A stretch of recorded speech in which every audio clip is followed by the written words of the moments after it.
अस्सलाम वालेकुम एवरीवन, मैं हूँ रेशमा। मैं वेलकम करती हूँ आपका तम्मोज़ किचन में। फ्रेंड्स, आज हम बनाएंगे आलू का नाश्ता। फ्रेंड्स, तो ये नाश्ता बहुत ही झटपट बनता है फ्रेंड्स, और बहुत ही चटपटा सा है।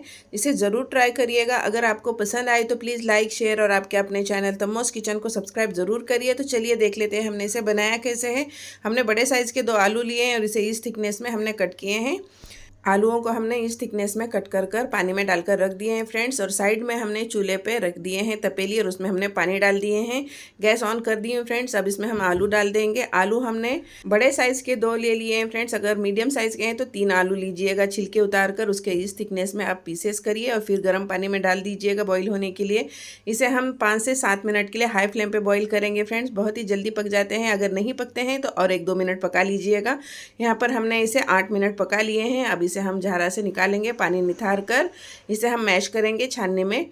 ये देखिए, इस तरह से छाननी लीजिएगा। अगर आपके पास नहीं है तो कद्दूकस से इसे आप मैश कर सकते हो, चाहे मैशर से भी, आलू मैशर से भी काफ़ी अच्छे तरीके से मैश होता है।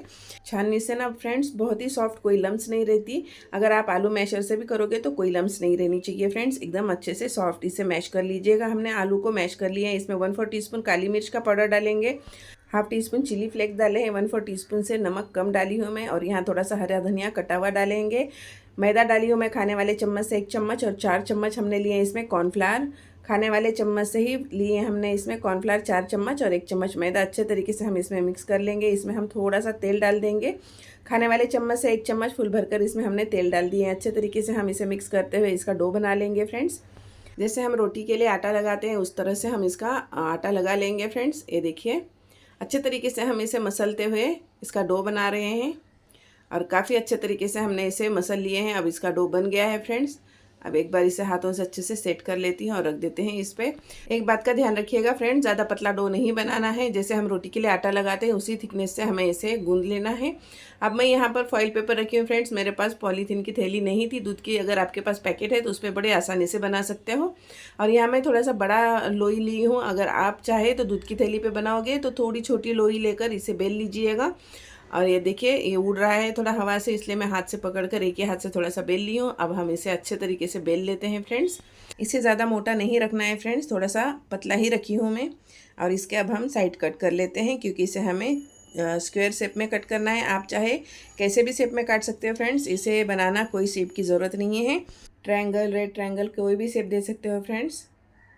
तो यहाँ देखिए, हमने इसके सारे एजेस कट कर लिए, यानी साइड्स हमने निकाल लिए हैं और परफेक्ट शेप ले लिए हैं हमने इसका। फ्रेंड्स, अगर आप इसे दूध के पैकेट पे बनाओगे तो पहले थोड़ा सा दूध के पैकेट पे तेल लगा लीजिएगा, और फिर डो रखकर फिर इसे हल्के हाथों से बेल लीजिए फ्रेंड्स। काफ़ी अच्छे तरीके से दूध के पैकेट पे ही ये बनता है। मेरे पास आज नहीं था तो मैं इसे ये फॉइल पेपर पे बनाई हूँ। ये देखिए, अब हमारी रोटी हम निकाल लेते हैं। कट कर लिए हैं हमने इसके, ये देखिए इस तरह से हमने इसे कट कर लिए हैं। अब हम इसे फ्राई कर लेते हैं। और तेल हमारा अच्छे तरीके से गर्म हो गया है फ्रेंड्स। एक बात का ध्यान रखिए, तेल अच्छा गर्म हो जाएगा तब इसमें आप इसे डाल दीजिएगा। ये थोड़ा सा अगर चिपक भी जाए तो फ्रेंड्स ये आसानी से निकल जाता है और ये टूटते नहीं है पूरी। ये देखिए, हम इसे इस तरह से झारा से थोड़ा थोड़ा दबाते हुए इसे फ्राई करेंगे। कोई कोई पूरी फूल गई है फ्रेंड्स, यानी कि ये इसका जो हमने शेप दिए हैं ये थोड़ा थोड़ा फूला है। लेकिन फुलता भी है ना फ्रेंड्स, तो थोड़ा सा तेल अंदर जाता है। इसे निथार कर इसे आप टिश्यू पे रख दीजिए और फिर सर्व करिएगा इसे केचप के साथ में। रेसिपी मेरी ट्राई ज़रूर करिएगा फ्रेंड्स। इंशाल्लाह कल फिर मैं मिलूँगी एक नई रेसिपी के साथ। अपना ख्याल रखिए, सेफ रहिए। अल्लाह हाफिज़। अपनी दुआओं में याद